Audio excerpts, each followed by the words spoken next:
Hello guys, welcome to my YouTube channel. In this video, we're going to start a new topic. We're going to discuss bagging. It is one of the most important ensemble techniques along with boosting. And in my opinion, if you are pursuing machine learning, you should definitely understand bagging कैसे काम करता है, ठीक है? तो अगले 3 video में we're going to talk everything about bagging, okay? So let me share my screen and let's first see कि हम लोग क्या-क्या कवर करने वाले हैं इस पूरे प्लेलिस्ट में, ठीक है? तो सबसे पहले हम लोग इस वीडियो में will discuss about the core idea and the introduction intuition about the topic. Second video जो होगा इसके बाद वाला उसमें हम लोग बैगिंग क्लासिफायर पढ़ेंगे। So bagging again is a ensemble technique जो क्लासिफिकेशन पे भी अप्लाई होता है, रिग्रेशन पे भी अप्लाई होता है। हम सेकंड वीडियो में सिर्फ क्लासिफिकेशन पे फोकस करेंगे, ठीक है? In the third part of this playlist, we'll discuss bagging regressor. We'll focus on regression only. ठीक है? So this is the plan for this playlist. Now इस वीडियो में हम क्या कवर करने वाले हैं वो देखते हैं। So in this video, we'll first discuss the core idea intuition. मैं आपको white board पे चीजें ड्रॉ करके दिखाऊंगा। Second, we'll discuss a very important point कि क्यों यूज करना चाहिए बैगिंग, why use bagging, ठीक है? इस क्वेश्चन का आंसर करेंगे। Then we'll also discuss when to use bagging, मतलब लोगों को पता रहता है बैगिंग कैसे काम करता है, क्यों काम करता है, सब कुछ पता है बट पता ही नहीं है कि कब अप्लाई करना चाहिए, वो भी हम डिस्कस करेंगे। Then we'll discuss the code demo. मैंने आपके लिए कोड काइंड ऑफ प्रिपेयर करके रखा है जहाँ पे हम स्टेप बाय स्टेप चीजों को ब्रेक डाउन करके देखेंगे कि इंटरनली चीजें कैसे काम करती हैं, ठीक है? And in the last part will discuss the types of bagging techniques, ठीक है? तो this is the plan for this video. थोड़ा सा बड़ा हो सकता है बट आई होप चलेगा आपको, ठीक है? तो let's start with the first part, core idea intuition behind this technique. So I will go to our drawing board.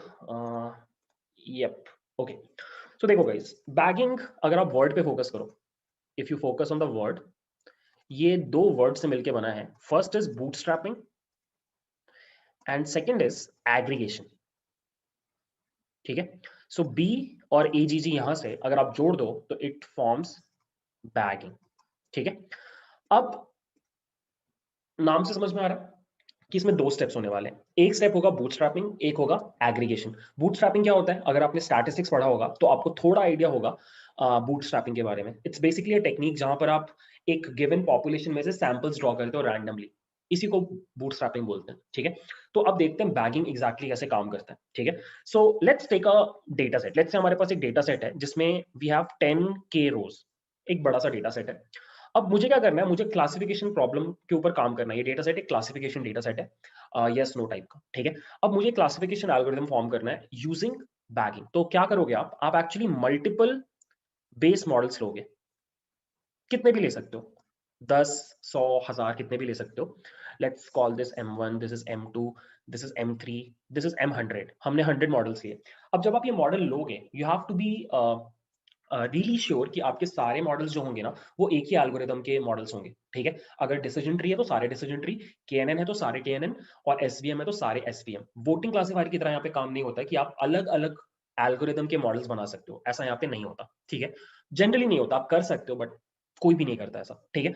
अब नेक्स्ट स्टेप क्या है कि आपको इन मॉडल्स को ट्रेन करना है, ठीक है? अब वोटिंग क्लासिफायर में आप क्या करते थे कि आप सभी मॉडल्स को सेम डेटा दे देते थे। यहाँ पे आप ऐसा नहीं करोगे। यहाँ पे व्हाट यू डू इज, आप अपने डेटा का एक पार्ट हर मॉडल को दोगे। Basically in simpler terms I would say कि हर मॉडल अलग डेटा पे ट्रेन होगा। सो होगा क्या, लेट्स से आपने डिसाइड किया कि अब हर मॉडल को आप सिर्फ 1000 रोज ही दोगे। सो आप क्या करोगे, आप अपने गिवन डेटा सेट में बूटस्ट्रैपिंग करोगे, सैम्पलिंग करोगे, ठीक है? विद रिप्लेसमेंट भी हो सकता है, विदाउट रिप्लेसमेंट भी हो सकता है, ठीक है? आप सैम्पलिंग करके 1000 रोज निकालोगे, ठीक है? और वो 1000 रोज निकालने पे एक नया डेटा सेट बन जाएगा जिसको हम D1 बोलेंगे, ठीक है?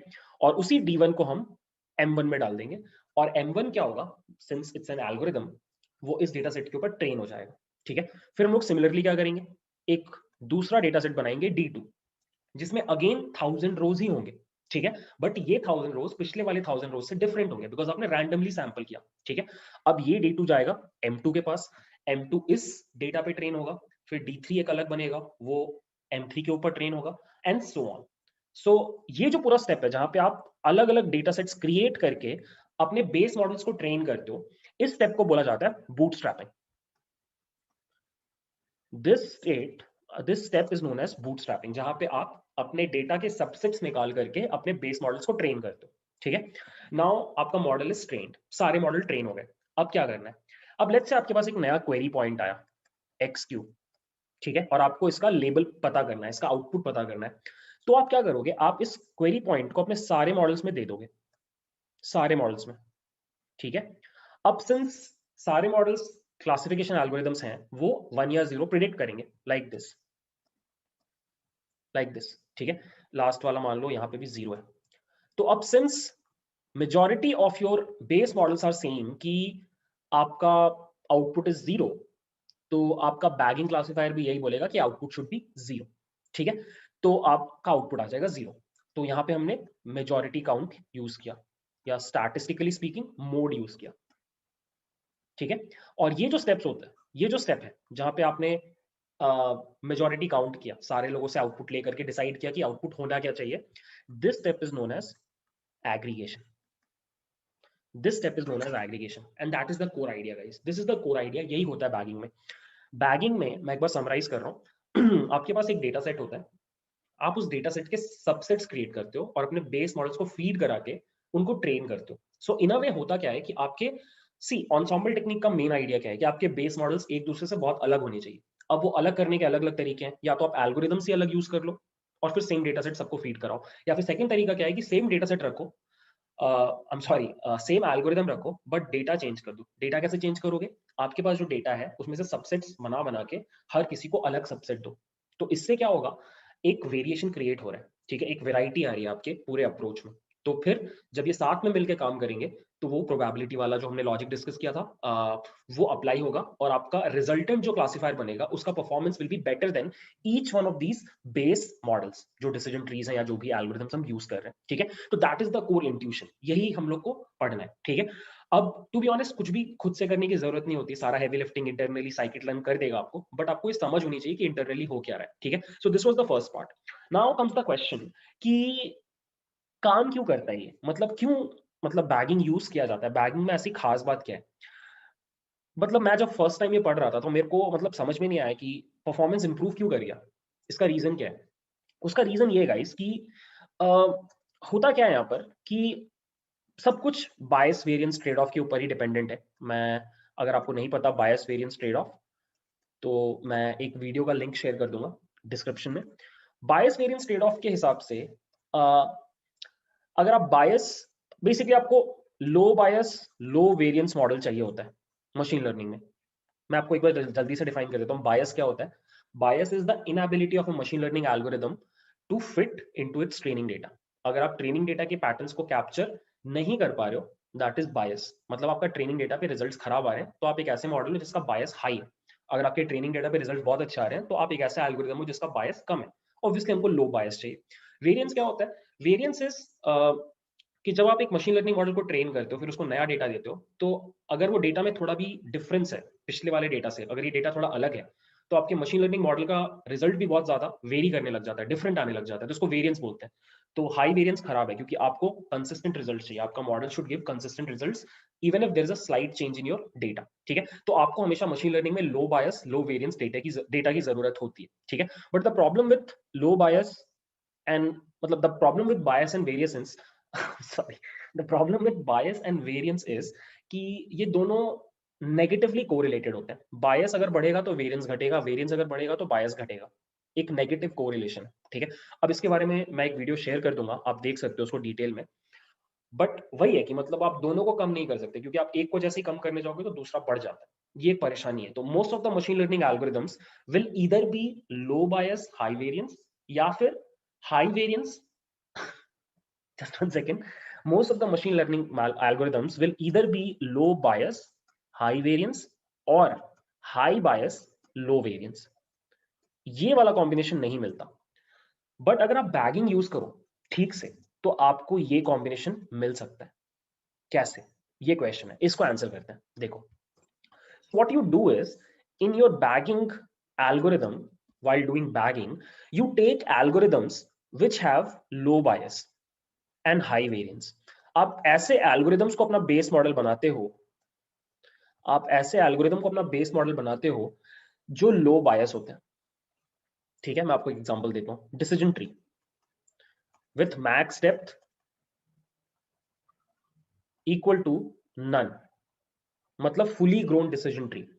तो fully grown decision tree training data पे हमेशा 100% एक्यूरेसी देंगे, बट ओवरफिटिंग होने की वजह से उनका वेरिएंस हाई होता है। तो दैट इज वाई ये एक एग्जांपल है लो बायस हाई वेरिएंस का। और भी कुछ एग्जांपल्स हैं, एसवीएम भी है, आपका केएनएन भी है with a low neighbour value. आपका ये सारे एल्गोरिदम्स लो बायस हाई वेरिएंस है, मतलब ये सभी के सभी ओवरफिटिंग का शिकार होते हैं। ठीक है, अब अगर मुझे इनके रिजल्ट को इंप्रूव करना है तो बायस में तो कुछ चेंजेस नहीं करने, बायस तो जैसा है वैसा चलेगा, मुझे वेरिएंस को रिड्यूस करना है। तो वेरिएंस कैसे रिड्यूस करता है बैगिंग, वो देखते हैं। सो होता क्या है कि आपके पास आपका डेटा है, राइट, और आप वो डेटा का सबसेट क्रिएट करके अलग अलग मॉडल्स में डाल रहे हो। ठीक है, अब लेट्स से आपने इस डेटा को चेंज कर दिया और इसके बदले आपने, मतलब इस डेटा में मान लो अगर 10 के रोज थे, आपने इसमें से 100 रोज को चेंज कर दिया और कुछ ऐसे रोज ले आए जो पिछले 100 रोज से बहुत डिफरेंट थे। तो अगर सिर्फ एक डिसीजन ट्री होता तो उसका तो लॉजिक बिल्कुल चेंज हो जाता because of those 100 points, right. But यहां पे क्या होगा देखो, अब आप पहले वाले ट्री को जब डेटा दोगे, मान लो आप हर ट्री को 5K पॉइंट्स दे रहे हो, 5000 पॉइंट्स आप हर ट्री को दे रहे हो, तो ऐसा कभी होगा ही नहीं कि एक ही ट्री को 100 के 100 नए पॉइंट्स मिल जाएंगे। होगा क्या, मान लो इस वाले को आप 10 नए पॉइंट्स दे रहे हो, ये 100 में से, इस वाले में हो सकता है 50 चले गए, इस वाले में एक भी नहीं गया, अगले वाले में 35 चले गए। तो सिंस बहुत ज्यादा डेटा में चेंजेस हुए ही नहीं, तो फिर इन एल्गोरिदम्स का बिहेवियर चेंज होगा ही नहीं, जैसा पहले था वैसा ही रहेगा। तो आई गेस आपको ये समझ में आ रहा है कि आप क्या कर रहे हो, कि आपने डेटा में जो चेंजेस किए जिसकी वजह से एल्गोरिदम के बिहेवियर में चेंजेस आने थे, जिसको हम वेरिएंस बोलते हैं, वो कभी पूरा होगा ही नहीं, क्योंकि आपका हर बेस मॉडल को वो जो नए इम्प्योर नॉइजी पॉइंट्स आए हैं वो सारे के सारे झेलने ही नहीं पड़ेंगे। आपका इम्पैक्ट डिस्ट्रीब्यूट हो जा रहा है। सो 100 में से 5 एक मॉडल को मिल रहा है, 10 दूसरे मॉडल को मिल रहा है, एक तीसरे मॉडल को कुछ भी नहीं मिल रहा। तो सिंस वो इम्पैक्ट डिवाइड हो गया, तो वेरिएंस कभी भी मतलब बढ़ेगा नहीं, आपके सिस्टम का रिड्यूस हो जाएगा।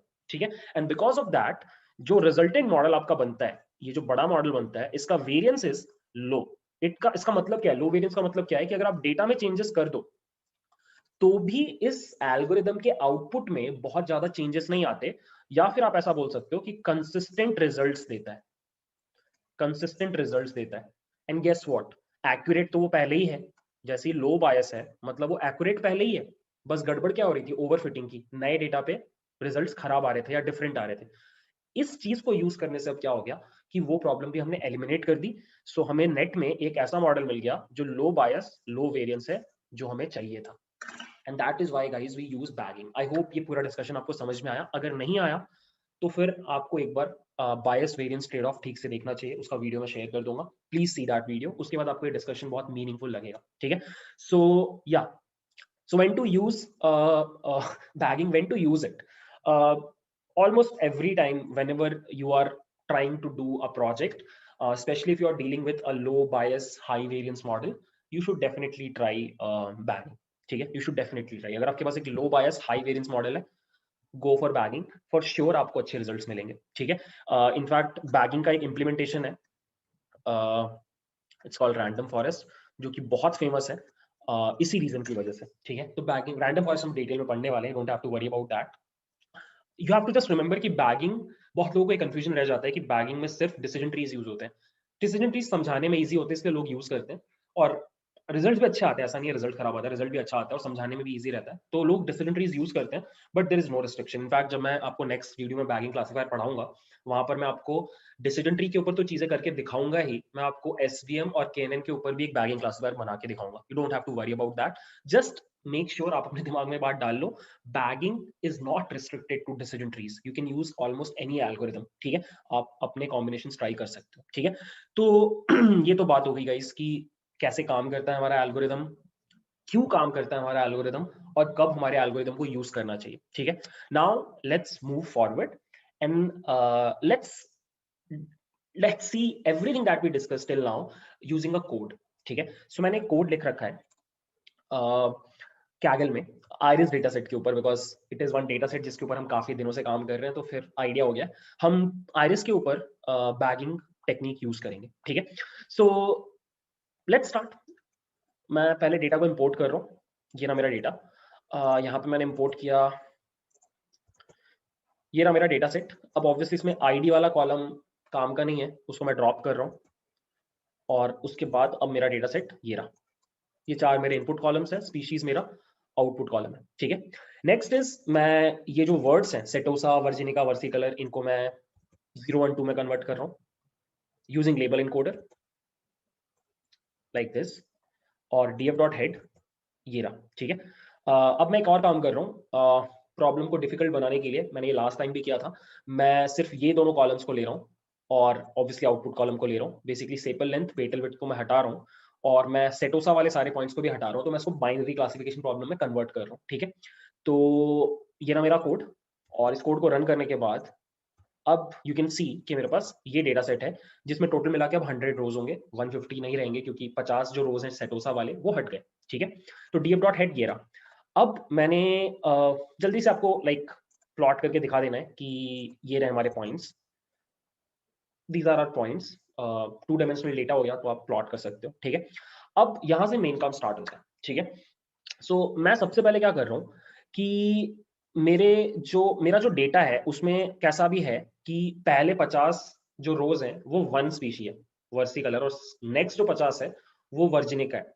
तो मैंने क्या किया, df.sample फंक्शन को कॉल करके उसमें 100 पॉइंट्स दे दिए। तो बेसिकली मैंने अपने डेटा को शफल कर दिया, पूरे के पूरे डेटा को शफल कर दिया। तो कहीं भी 2 वाला पॉइंट चला जाएगा, कहीं भी 1 वाला पॉइंट चला जाएगा।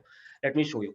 सो अगर अभी इस पॉइंट पे अगर मैं आपको दिखाऊं तो डीएफ कुछ ऐसा है कि शुरू वाले सारे पॉइंट्स 1 है, उसके बाद सारे पॉइंट्स 2 है। बट अगर मैं इसको सैंपल कर दूं और यहाँ पे 100 कर दूं, यू कैन सी सब कुछ रैंडमली डिवाइड हो गया। तो यही मैंने यहाँ पे इस स्टेप में किया है। क्यों किया मैं आपको बताता हूँ। तो अब जो डीएफ है इस स्टेप के बाद, ये एक ऐसा डेटा फ्रेम है जिसमें 100 रोज है, बट वो कोई ऑर्डर में नहीं है, रैंडम है, ठीक है। अब मैंने अपने डीएफ में से 3 अलग डेटा फ्रेम्स क्रिएट किए, ठीक है। एक ट्रेनिंग के लिए, एक वैलिडेशन के लिए और एक टेस्टिंग के लिए, ठीक है। ध्यान से सुनना, कुछ बहुत डिफिकल्ट नहीं है। सो मैंने क्या किया कि पहले 60 रोज में से, सब कुछ रैंडम है बाय द वे, उसमें से पहले 60 रोज में से मैंने 10 रैंडम रोज निकाल लिए, ठीक है। Late me show you this अलग से रन करके। कॉपी, और अगर मैं दिखाऊं आपको डीएफ ट्रेन क्या है, ये देखो। तो हुआ क्या कि मैंने रैंडमली ये 10 पॉइंट्स को अपना ट्रेनिंग डेटा मान लिया। मैं आपको जानबूझ के छोटे डेटा पे दिखाना चाहता हूँ, क्योंकि मैं आपको कुछ चीजें दिखाना चाहता हूँ, उसके लिए छोटा डेटा सेट चाहिए। तो मैंने 100 पॉइंट्स के बदले सिर्फ 10 पॉइंट्स रखा। तो यही मेरा ट्रेनिंग डेटा है गाइस, ठीक है। और फिर 60 से 80 वाले रोज के बीच में मैंने 5 रैंडम रोज को एक नए डेटा फ्रेम में डाल दिया। और फिर 80 से 100 में रैंडमली 5 डिफरेंट रोज को मैंने टेस्ट में डाल दिया। सो मेरे पास अब ये, इसको रन अगर हम करें तो ये मेरा डीएफ ट्रेन है। This is my DF train. कहीं भी रेपिटेशन नहीं है, सब यूनिक है, ठीक है। ये मेरा डीएफ वैल है और ये मेरा डीएफ टेस्ट है, ठीक है। इन तीनों की जरूरत कहां पे मैं आपको थोड़ी देर में बताता हूँ, ठीक है। नाउ मैंने क्या किया, सिंस मैं अब ट्रेनिंग करूंगा डीएफ ट्रेन पे और मैं टेस्टिंग करूंगा डीएफ वैल पे, तो मैंने क्या कर लिया, इस जगह पे ऑलरेडी एक्स टेस्ट और वाई टेस्ट बना लिया from DF val, DF val, ठीक है। सो कुछ नहीं, बस एरेज बना लिया मैंने। ये मेरा एक्स है, ओ सॉरी एक्स टेस्ट है, ये मेरा एक्स टेस्ट है, ठीक है। बेसिकली ये चीज है, ठीक है। और ये मेरा वाई टेस्ट है, ये मुझे आगे काम आएगा, इसलिए मैंने एक्स टेस्ट वाई टेस्ट निकाल लिया, ठीक है। बेसिकली ये चीज है 2 1 1 2 1 2 1 1 2 1, ठीक है। अब यहां से बैगिंग स्टार्ट होता है, ठीक है। सो बैगिंग में हम क्या करने वाले हैं, इस एग्जांपल में I am going to train 3 base models और तीनों के तीनों डिसीजन ट्रीज होने वाले हैं, ठीक है। सो फिर से सुनो भाई, सेटअप क्या है, मेरे पास 10 रोज का एक डेटा सेट है, 10 रोज का एक डेटा सेट है जिसके ऊपर मैं ट्रेनिंग करूंगा, df अंडरस्कोर ट्रेन, ठीक है। मैं 3 डिसीजन ट्रीज को ट्रेन करने वाला हूं, ठीक है। अब ध्यान से देखो, अब मैं क्या कर रहा हूं कि मेरे जो 3 डिसीजन ट्रीज ट्रेन होंगे उन तीनों को मैं 80% डेटा दूंगा ओवरऑल का। सो ओवरऑल में अगर 10 है तो मैं सभी को 8 रोज देने वाला हूं। सो दैट इज व्हाई मैंने यहाँ पे कोड लिखा df अंडरस्कोर ट्रेन, जो मेरा ट्रेनिंग डेटा है, डॉट रैंडमली सैंपल 8 रोज। और यहाँ पे मैंने एक इंपॉर्टेंट पैरामीटर पास किया है, रिप्लेस इक्वल टू ट्रू। मतलब ये जो सैंपलिंग होगी, ये सैंपलिंग विथ रिप्लेसमेंट होगी। इसका मतलब ये है कि कोई एक रो मल्टीपल टाइम्स आ सकता है। ऐसा भी हो सकता है कि एक ही रो, सारे रोज एक ही रो से मिलके बने हो, ऐसा भी हो सकता है, बट ऐसा होता नहीं है जनरली।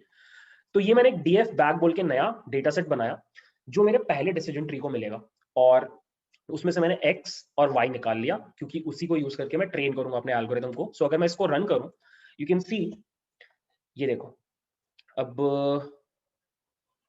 ये देखो 97 जो यहाँ पर है ये रिपीट हो रहा है क्योंकि हमने सैम्पलिंग विथ रिप्लेसमेंट किया। ठीक है, तो ये जो डेटा है ये ट्री 1 के लिए। अब मैं क्या कर रहा हूँ, डिसीजन ट्री और कुछ और चीजों को इंपोर्ट कर रहा हूँ, और यहाँ पे मैं अपना पहला डिसीजन ट्री का ऑब्जेक्ट बना रहा हूँ। यहाँ पे मैंने अंदर में मैक्स डेप्थ स्पेसिफाई नहीं किया तो नन हो जाएगा, तो ऑटोमेटिकली जो डिसीजन ट्री ट्रेन होगा उसका डेप्थ मैक्सिमम होगा। इसका मतलब फुली ग्रोन डिसीजन ट्री लो बायस हाई वेरिएंस एल्गोरिथम बन जाएगा ऑटोमेटिकली। ठीक है, अब मैंने इवैल्यूएट बोल के एक फंक्शन बना रखा है, मैं आपको दिखाता हूं। उसमें मैंने ये dt बैग 1 मेरा जो डिसीजन ट्री है, और ये जो मेरा ट्रेनिंग डेटा है x और y ये पास किया। ठीक है, and let me show you कि इवैल्यूएट के अंदर क्या है। इवैल्यूएट के अंदर कुछ भी नहीं है, सिंपल सा एक फंक्शन है जिसमें आपको एक डिसीजन ट्री मिल रहा है और ट्रेनिंग डेटा मिल रहा है, और आप ट्रेनिंग डेटा को ट्रेन कर रहे हो, जो डिसीजन ट्री बन रहा है उसको प्लॉट कर रहे हो, और फिर डिसीजन रीजन को प्लॉट कर रहे हो, और एक्यूरेसी प्लॉट कर रहे हो यूजिंग एक्स टेस्ट और वाई टेस्ट। इसलिए मैंने ऊपर एक्स टेस्ट वाई टेस्ट बना रखा था वैलिडेशन वाला। ठीक है, अब देखो, इसको मैं एक बार रन कर लेता हूँ इस वाले कोड को। सो देखना होगा क्या कि मैं ऊपर जा रहा हूँ, ये देखो, ये मेरा पहला डिसीजन ट्री है। इवैल्यूएट को कॉल किया, dt बैग 1 एक्स और वाई को पास किया, और ये देखो गाइस, ये ना मेरा पहला डिसीजन ट्री, जिसका लॉजिक ये है कि फर्स्ट वाले कॉलम में लेस देन, यहाँ पे 7:1 का डिवीजन था। अगर आप देखो तो यहाँ पे सिर्फ 1.2 था, बाकी सारे 1 थे, तो 7:1 का डिवीजन था। और इस क्राइटेरिया पे जब स्प्लिट पड़ा तो लेफ्ट वाली साइड में सारे 1 चले गए और राइट वाली साइड में 2 चले गए, और आपका एक्यूरेसी आ रहा है 0.8 टेस्टिंग डेटा पे, और आपका जो डिसीजन बाउंड्री वो ऐसा दिखाई दे रहा है। तो this is your first decision tree, पहला बेस मॉडल ये है। ठीक है, अब सेम काम को रिपीट करेंगे सेकंड वाले डिसीजन ट्री के लिए। ठीक है, सो यहाँ पे मैं क्या कर रहा हूँ, सेम काम फिर से कर रहा हूँ। मैंने फिर से डीएफ ट्रेन से रैंडमली सैंपल किए 8 रोज विथ रिप्लेसमेंट, फिर से सेम काम। ठीक है, तो और फिर से मैंने एक्स और वाई निकाल लिया क्योंकि ट्रेन करना है मॉडल को। और जब मैंने इसको रन किया, ये देखो गाइस, इस बार कौन सा रो रिपीट हो रहा है, इस बार 69 एंड 69, 53, 53, 74, 74, अलग डेटा, रेपिटेशन आ रहा है। ठीक है, अब मैंने एक नया डिसीजन ट्री ऑब्जेक्ट क्रिएट किया, अगेन मैक्स डेप्थ नन है, और इवैल्यूएट को कॉल कर दिया, और ये देखो गाइस, सो अपेरेंटली ये सारे के सारे ऑलरेडी 1 थे, तो कोई स्प्लिट पड़ा ही नहीं। फिर भी नए डेटा पे एक्यूरेसी बहुत कम है, और ये आपका आउटपुट है। ठीक है, ऐसा होता नहीं है जनरली, मतलब जब आप बड़े डेटा पे काम करोगे तो ऑब्वियसली डेटा में दोनों क्लासेस आती हैं।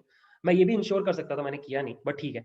अब एक लास्ट टाइम हम लोग सेम काम कर रहे हैं, हम लोग फिर से एक नया सैंपल क्रिएट कर रहे हैं थर्ड वाले डिसीजन ट्री के लिए।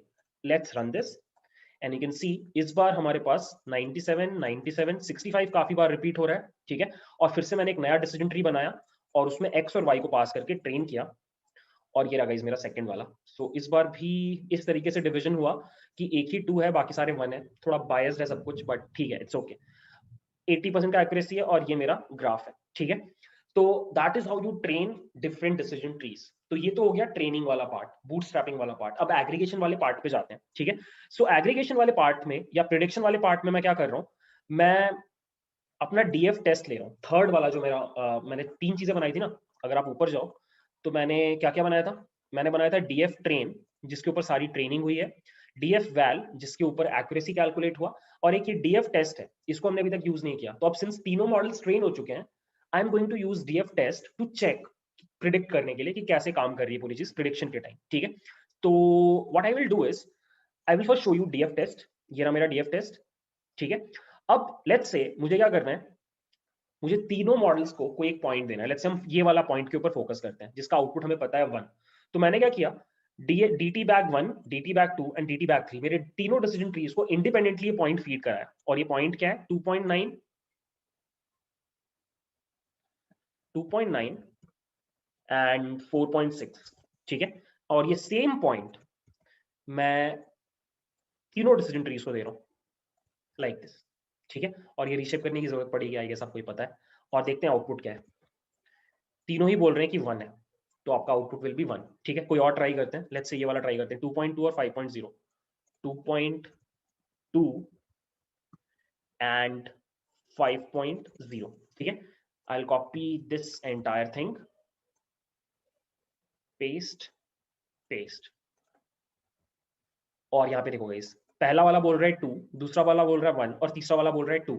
अब सिंस मेजॉरिटी बोल रहा है 2, तो आपका output will be 2 and guess what, आपका एक्चुअल आउटपुट इज आल्सो 2। ठीक है, तो that is how bagging works. ठीक है, टू बी ऑनेस्ट मैं आपको ये पूरा चीज विदाउट कोड भी समझाए देना काम चला सकता था, बट आई फेल्ट कि अगर आप एक बार कोड में चीजें समझ लेते हो ना, because most of us we come from programming backgrounds, तो एक बार कोड का सहारा मिल जाता ना तो वी फील नाइस कि हाँ यार सच में वैलिडेट हो रही पूरी चीज और ऐसे ही काम करती है। तो ये मैं लिंक शेयर कर दूंगा इस कैगल नोटबुक का, आप इसको यूज करो और अपने दिमाग में एक कंक्रीट आइडिया सेटअप कर लो कि अच्छा भाई बैगिंग ऐसे ही काम करता है। ठीक है, अब एक लास्ट चीज हम करने वाले गाइस, वो ये है कि हमें ये भी डिस्कस करना है कि बैगिंग के टाइप्स क्या क्या होते हैं। सो अपेरेंटली बैगिंग के टाइप्स होते हैं, और बैगिंग के टाइप्स इस चीज पे डिपेंड करते हैं कि आप जो सबसेट्स क्रिएट कर रहे हो वो कैसे क्रिएट कर रहे हो। सो अपेरेंटली अभी तक मैंने आपको जो दिखाया दिस वाज रो सैम्पलिंग। आप डेटा के सबसेट्स कैसे क्रिएट कर रहे थे, रोज के ऊपर सैम्पलिंग करके विथ रिप्लेसमेंट, राइट। बट आप चाहो तो कॉलम्स के ऊपर भी कर सकते हो। अगर आपके पास एक हाई डायमेंशनल डेटा है, लाइक इमेज है या टेक्स्ट है, तो वहां पे what you can do is you can use column sampling as well. सारे कॉलम्स मत दो हर डिसीजन ट्री को, किसी को एक कॉलम दो, किसी को दूसरा कॉलम दो, और वो भी सैम्पलिंग आप कर सकते हो, या फिर आप दोनों का कॉम्बिनेशन भी कर सकते हो। तो 3 टाइप्स होते हैं, बैगिंग खुद एक टाइप है, इसके अलावा 3 टाइप्स होते हैं। उसमें से फर्स्ट टाइप होता है पेस्टिंग। पेस्टिंग और बैगिंग में बस इतना डिफरेंस है कि पेस्टिंग के केस में भी आप रो सैम्पलिंग ही करते हो। I will write it over here, यहां पे भी यू डू रो सैम्पलिंग जैसा आपने बैगिंग में किया ऊपर, यहां पे भी you do row sampling but without replacement. Replacement नहीं होता यहाँ पे, जैसे ऊपर देख रहे थे आप रोज रिपीट कर रहा था, यहाँ पे रोज रिपीट नहीं करेगा। ठीक है, late me show you one example. DF train ये रहा, ये मेरा 10 रोज है ऊपर वाला। अब यहाँ पे आपको अगर पेस्टिंग करना है और आपको 8 रो का एक सबसेट चाहिए, तो आप बस ये कोड लिख दोगे सैंपल 8 डीएफ ट्रेन के ऊपर, रिप्लेस इक्वल टू ट्रू नहीं रहेगा। अगर आप इसका डॉक्यूमेंटेशन में जाते हो सैंपल वाले फंक्शन का, तो you would see replace by default false होता है। तो अगर मैं ये रन करूं, यू वुड सी कि मुझे रिजल्टेंट में 8 रोज का एक नया डेटा फ्रेम मिल रहा है, बट अगर आप ध्यान से देखो वहां पे कोई भी रो रिपीट नहीं कर रहा। This is pasting.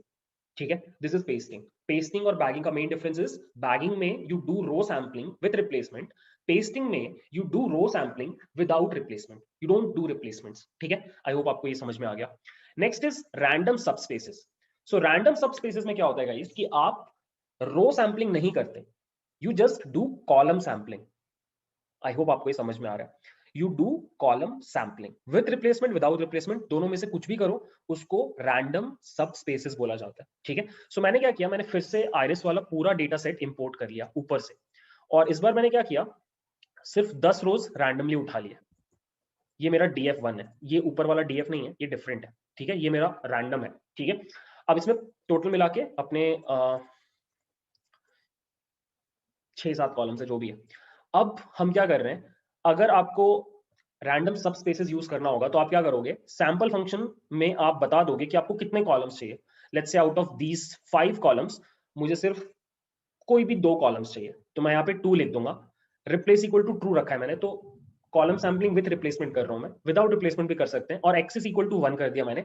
Access equal to 1 बता रहा है कि मुझे रो में सैम्पलिंग नहीं करना, मुझे कॉलम्स में सैम्पलिंग करना है। ठीक है, तो जैसे ही मैं इसको रन करूंगा, ये देखो इस बार इसका कॉम्बिनेशन बना, तो हो सकता है पहले डिसीजन ट्री को आपने ये डेटा दिया, ठीक है, दूसरे डिसीजन ट्री को आपने ये डेटा दिया।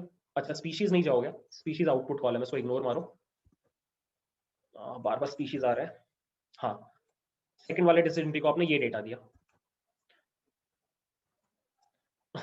और ये देखो कॉलम्स रिपीट हो सकते हैं बाय द वे, क्योंकि हमने विद सैम्पलिंग किया है, विद रिप्लेसमेंट किया है। थर्ड डिसीजन ट्री को आपने ये दिया, तो इस बार क्या हो रहा है, जो वेराइटी आ रही है अलग अलग सबसेट्स में, वो कॉलम सैम्पलिंग के थ्रू आ रही है। ठीक है, so random subspaces is all about column sampling with replacement, without replacement दोनों चलेगा, रो सैम्पलिंग नहीं होगा। ठीक है, and the last one is random patches. Random patches में आप रो सैम्पलिंग भी करते हो, आप कॉलम सैम्पलिंग भी करते हो, सिंपल सी बात है। ठीक है, सो मान लो ये आपका DF1 है और आपको रो सैम्पलिंग भी करना है, कॉलम सैम्पलिंग भी करना है, तो मैंने क्या किया, मैंने 2 सैंपल को चेन कर दिया। ठीक है, सो पहला वाला सैंपल रो सैम्पलिंग कर रहा है और दूसरे वाला सैंपल कॉलम सैम्पलिंग कर रहा है। सो यहाँ पे देखो मैं बोल रहा हूँ कि मुझे 8 रोज चाहिए, इस डेटा सेट में से 8 रोज चाहिए विथ रिप्लेसमेंट। ठीक है, और फिर मैंने लिखा उन 8 रोज में सिर्फ 2 ही कॉलम्स चाहिए मुझे विथ रिप्लेसमेंट, और x इज इक्वल टू 1 का मतलब कॉलम, और ये देखो आउटपुट ये आ रहा है। सो इस बार आपने फर्स्ट वाले डिसीजन ट्री को ये दिया, सेकंड वाले को ये दिया, थर्ड वाले को ये दिया, ठीक है। सो आप देख रहे हो टोटल 8 रोज हैं, रिपीटेशन आ रहा है क्योंकि विद रिप्लेसमेंट है, और कॉलम्स 2 हैं, ठीक है। तो द आइडिया इज दिस कि आप वैरायटी क्रिएट करना चाहते हो अपने बेस मॉडल्स में, और वो वैरायटी क्रिएट करने का तरीका है अलग डेटा देना। अब वो अलग डेटा देने के 4 तरीके हैं, रो सैम्पलिंग, कॉलम सैम्पलिंग, और दोनों में विथ रिप्लेसमेंट, विदाउट रिप्लेसमेंट। इसी के वेरिएशन से आपके 4 टाइप्स बन गए, bagging, pasting, random subspaces, random patches, यही 4, ठीक है। अब जब हम नेक्स्ट वीडियो में बैगिंग क्लासिफायर के ऊपर काम करेंगे, तो मैं आपको ये चारों चीजें इंप्लीमेंट करके दिखाऊंगा कि क्या चेंजेस आते हैं इनको यूज करने में, ठीक है। But you should know as a practitioner, you should know कि इन चारों में क्या डिफरेंस है, ठीक है। सो या गाइस, एनीवेज थोड़ा बड़ा वीडियो हो गया होगा मेरे को नहीं पता मैं कितनी देर से बोल रहा हूँ, बट आई होप आपको ये पूरा पॉइंट समझ में आया। मैं 2 चीजें इस वीडियो के साथ शेयर करूंगा, बायस वेरिएंस ट्रेड ऑफ वाला वीडियो और ये वाला नोटबुक। आई रियली होप आप इसको यूटिलाइज करके अपने दिमाग में you would solidify the understanding, okay. So ya, that's it for the video. Thanks for watching. If you like it, please consider subscribing the channel, guys. Yeah, thank you.